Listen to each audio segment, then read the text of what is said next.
solo bu baax a baax ñi ngi may wax ni temps bi léegi mu jeex te am na beneen sujet bu ñu war a waxtaanee am na également dossier sur table wax nañ ko daal di waxtaanee alors ci actualité bokkoon na ci également li nga xamante ni moo di kaddu yi nga xamante ni Emmanuel Macron daal dina koy yëkkati daal di koy jëmale ci pays africains yi nga xamante ne dañoo fas yéene daal ci génn wala sax ñu daal di arrêté seen lëkkaloo ak li nga xamante ni moo di France ñel lu jëm ci wàllu base militaire yi ci loolee sax nag premier ministre Ousmane Sonko itam daal di répondre ki nga xamante ni moo di Emmanuel Macron waaye laataa ñuy ñëw ci jotaay bi dañuy daal di rek dellu régie su baaxee ñu dem seetaani vidéo bi nga xamante ni ça date de plus de 3 ans ñu daal di xooli ki nga xamante ni moo di le premier ministre Ousmane Sonko la mu daan wax dafa daal di des ci constance am ñu daal di koy seetaani dellu si waat sur le plateau.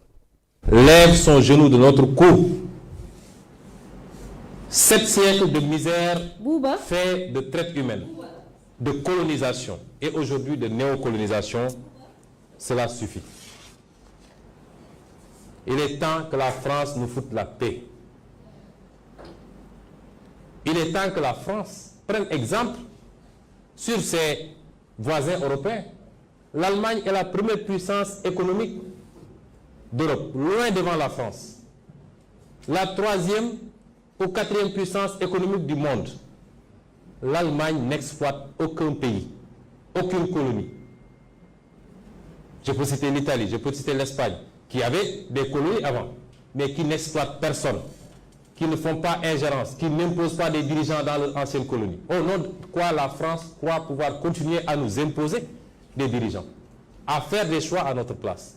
Cela doit cesser et l'Afrique nouvelle, la jeunesse africaine, les élites africaines, la diaspora africaine dit non, ça ne peut pas continuer. L'hypocrisie de cette France se vit et s'exprime tous les jours. Prenons exemple du cas du Mali et du Tchad.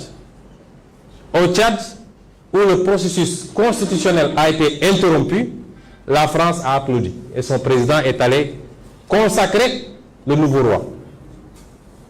Au Mali, où ce n'est pas le processus constitutionnel qui a été interrompu, mais le processus de transition, la France a condamné et même a pris ses clics et ses claques pour dire qu'elle quitte le Mali. Ça, c'est de l'hypocrisie. C'est le 2 poids, 2 mesures. C'est le double langage que la France tient en Afrique. Quand on a interrogé M. Jean-Yves Le Drian sur la situation en Côte d'Ivoire, pourquoi la France a laissé faire un 3e mandat, il a dit simplement pourquoi il l'a accepté pour Ouattara et pourquoi elle le refuse pour la Biélorussie, puisque la France a condamné en Biélorussie, a même poussé l'Union européenne à condamner. M. Le Drian répond en disant que c'est parce qu'en Biélorussie, il y a eu des millions de personnes qui sont sorties dans les rues et que ce n'était pas le cas en Côte d'Ivoire. Voilà comment la France traite les questions africaines. Personnellement, nous n'attendons absolument rien de la France. Nous voulons qu'elle cesse de s'ingérer dans nos affaires. Que le peuple sénégalais puisse avoir le droit de choisir librement. Et non pas parce que la France a choisi un candidat, avec les méthodes qu'on connaît. On commence par cibler les gens, on les décore dans des légions d'honneur ou dans je ne sais quel autre grade, chevalier de je ne sais quoi. On les inscrit dans des loges maçonniques et on leur dit préparez-vous, ce sera vous après. Même l'hypothèse où Macky Sall ne pourrait pas passer, nous savons qui est en train d'être préparé par la France. Cela doit cesser, ça ne se passera plus comme ça. Très bien alors Clédor ñoo ko déggandoo ki nga xamante ni moo di le premier ministre Ousmane Sonko mu nekk ay kàddu yu nga xamante ni yàgg na ko wax avant muy ñëw au pouvoir bu ñuy xool sax vidéo bi daal dinay ëpp 3 ans ci wàll wi à chaque fois rek mu doon faral di wax ni France waxul daal di def ingérence ci suñuy affaire bëggul France di daal di dugg ci lu nga xamante ni moo jëm ci wàll wi lu jëm ci wàll li nga xamante ni rek moo di suñu ay affaire waaye jàpp na ni fi mu nekk nii dañoo war a daal di dem ci partenariat ñu daal di def win-win. Est-ce que aujourd'hui waruñu faire valoir nos avantages comparatifs ba nga xamante ni dinañ daal di mën a gën a am compétitivité ci li nga xamante ni moo di scène internationale. waaw xam nga suñu diggante ak France lu historique la. mais ay rapports yu déséquilibré la ma sa nekk. mosuñu cee gis suñu bopp. France daf ñu yàgg exploité. léegi fi mu nekk nii Afrique yëpp au-delà du Sénégal dañoo yeewu am ay gouvernance yu bees ñoo xam ni dañu bëgg souverainisme.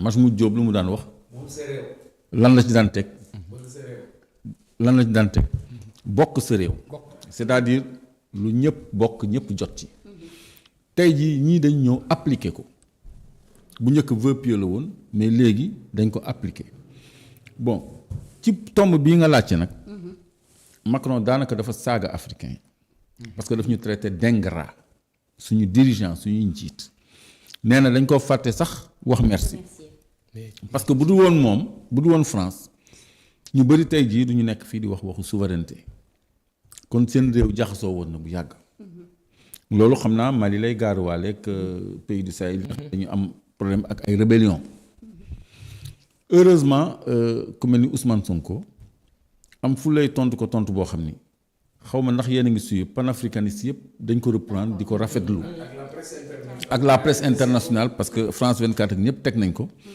parce que dafa teg Macron ci àndam daf ko delloo place am ba nga xam ne homme politique français yi sax dañu obligé def ay sorties ay Mélenchon ak yeneen député pour wane ni Macron waxul ci seen tour partagé wuñu discours am ba noppi parce que bëgguñu gën a yàq diggante France ak Afrique parce que France fi mu nekk nii mu ngi ñàkk li mu amoon yëpp te li ko may position fi mu nekk nii au sein de l'Union européenne mooy colonie française yi nga xam ni moom la ñu ba léegi boo soxlaa uranium nga dem Niger boo soxlaa gerte nga dem Mali Niger ak Sénégal boo soxlaa phosphate nga dem Sénégal Togo et cetera boo soxlaa café cacao nga dem diggante Côte d'Ivoire Cameroun ak Gabon loo soxla daal bu dee jën ak yooyu yëpp or nga ñëw ci ñun jël suñu lu baax yëpp ba noppi bëgg ñoo yëpp léegi dañu am génération boo xam ne yeewu nañ ci loolu yëpp te complexé wuñu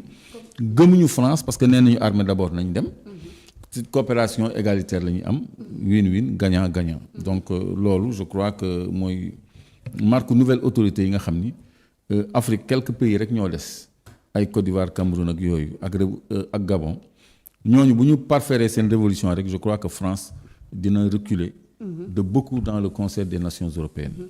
ba tax ñu war a daal di gën a taxawaat lu jëm ci suñu wàll li nga xamante ni moo di coopération yi comme win-win niñ ko daal di waxee am na solo bu baax a baax alors Cheikh Oumar ci jamono joo xamante ni Macron fa mu daal di yëkkatee ay kàddu bokk na ci bi mu daal di jàkkaarloo ay sama ambassadeurs yu nga xamante ni ñoo daal di féete foofee ca France mu nekk ay kàddu yu nga xamante ni amul benn yoon wax ma te dañ daan faxal di nemmeeku lu jëm ci wàllu diplomatie même bu amee loo war a wax sax da nga koy daal di def ak wax ma mu mel na léegi au-delà de li nga xamante ni moo di rupture xotti wax ma dafa daal di am rawatina lu jëm ci wàllu diplomatie. waaw du xotti war ma Macron dafa réew te bu ma ko waxee ci wolof sax peut-être du ko dégg Macron tu es très impoli. Clédor.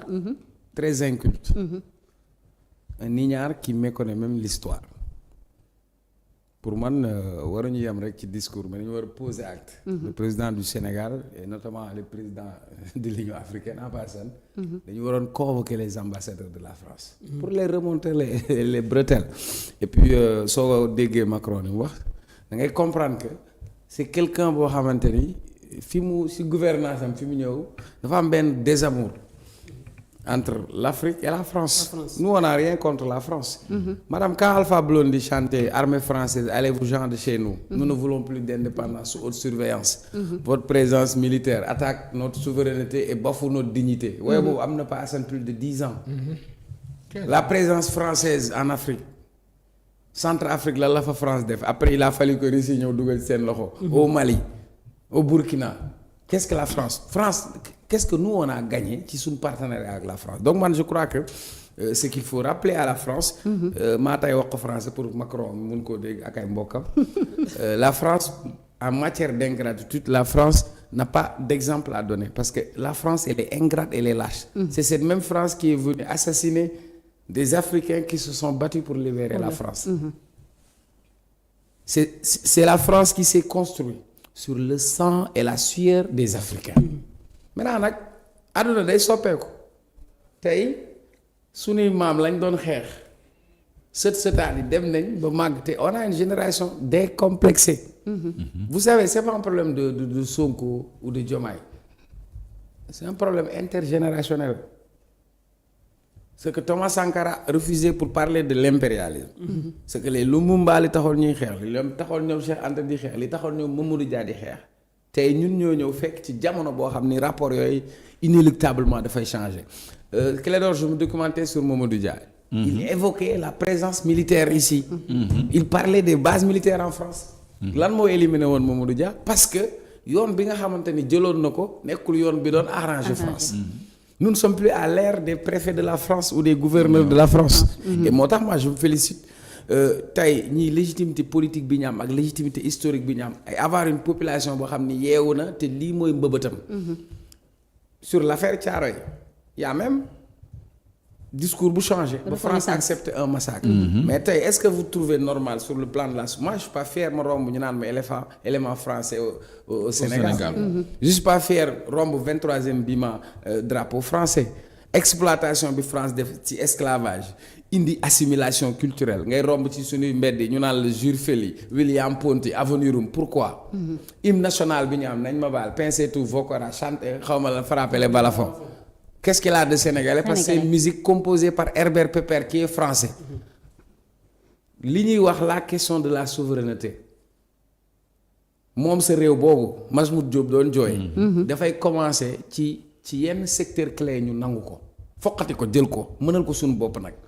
Sur le plan des télécommunications c'est France Télécom qui contrôle Orange. si ndox bi ñuy naan c'est Suez. entreprise française moom moo ñëw Sen'Eau. nga dem ci SDE c'était Deguermont il a parlé de nos mines il a parlé de sur le plan économique. donc plaque d'immatriculation. suñu plaque d'immatriculation yi France. donc finalement am na loo xamante ni est-ce que ñun am nañ indépendance léegi nag. c'est ciment. waaw buumu jaam gi dog na. buumu jaam gi dog na parce que la France a perdu son précaré et comme Clédor te l'a dit France amul benn ressource lu dul li mu ngotobu. ci ngacc deretu ñi nga xamante ni ñoom ñoo nekkoon ces colonies maintenant nag li Aliou di wax sama xarit bi.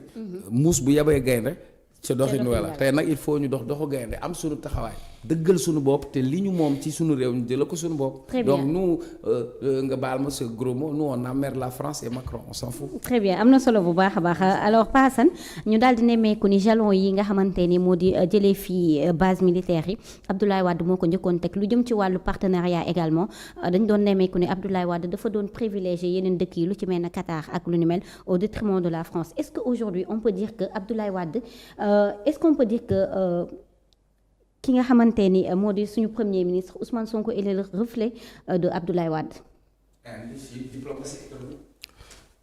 Bon yaa ngi wax au détriment de la France il faut dire au profit du Sénégal.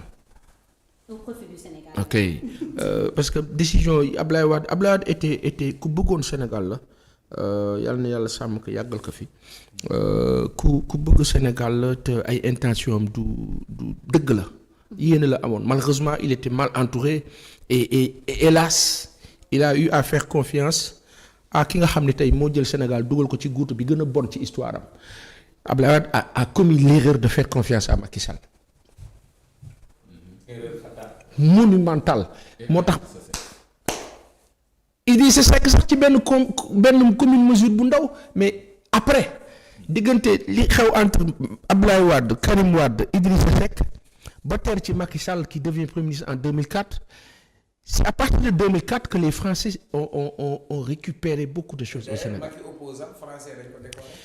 En 2004 il est PM ci la lu bëri ci la ñu lancé autoroute à péage bi ci la ñu jëlee possibilité jox ko Gérard Sénac ci la ñu donc l'ancien président Macky Sall hélas soo ko waxee nag nitam yi di la yàq lu mel ni xeme mais malheureusement moom moo jël Sénégal dugalaat ko ci làmmiñ ak gémmiñu France léegi nag tey yàlla mu ñuy defal sutura ñu ngi génn ci benn guêpier nag taxul nga rëcc ci il faut kilifa yi vigilant lu ñu amoon ci sécurité benn ñu multiplier ko par 100 muy le président de la République di premier ministre bi Tchad il y a une semaine bu ma juumul song nañ palais ba commando ba leen songoon gars yi faat leen rëccagum nañ Burkina Faso chaque jour gars yi rëcc du ñu bàyyi nag ñoom te ku yeboo déglu wax Macron bi dafa ne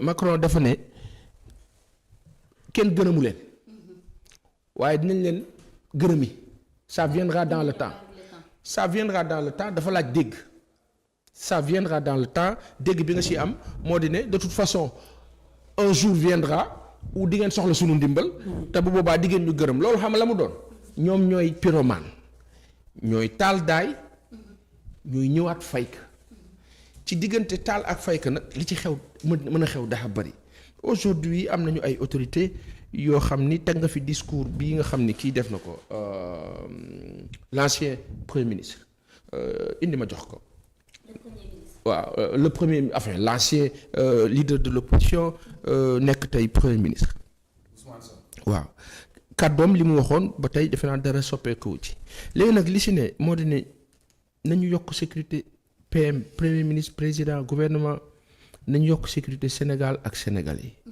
parce que dañoo seq ak ñoo xam ni dundab waa ba jiba la noo dundab jaxasekat dundab lagara non di 44 waya pata bëgg ay sëti Charlemagne lañu kutu bopp jàll dem lañu xamuñu leneen donc aujourd'hui lu kilifa yi gën a mën a bàyyi xel d'où l'importance Cheikh Oumar Clédor Sène Matar ak Guédado ak ñiy setaan d'où l'importance fépp fu nekk étincelle possibilité de prière ñu bañ a taal daay maanaam ñuy juboo suñu biir bañ a merante opposant yi toog waxuñ ci waxi Macron bi ne peut-être amaguñu occasion wax xëy na bu ñu amee occasion wax daañ ci wax mais nañu bàyyi xel ni amaana du opposant yëpp ñoo ci mën a wax itam parce que ñi nga xam ne dañoo lëkkaloo woon ak France wala amoon plan bu ñu fal woon marde si ñooñu duñu mën a wax dara France donc nañ bàyyi xel ne daal lu ñu gën a mën a juboo suñu biir dëkk bi moo gën Guédado détails yu ndaw yi ba ci motocyclette yeeg yëpp nañuy naxante lijjanti ci jàmm ak salaam ci teeyu bakkan parce que askan bu dee da nga war a jàmmaarloo ci biti mënoo di jàmmaarloo ci biti di jàmmaarloo ci biir donc na kilifa yi bàyyi xel loolu dem ci logique gu neexoo ak seen ay population pour davantage se sécuriser et sécuriser ces populations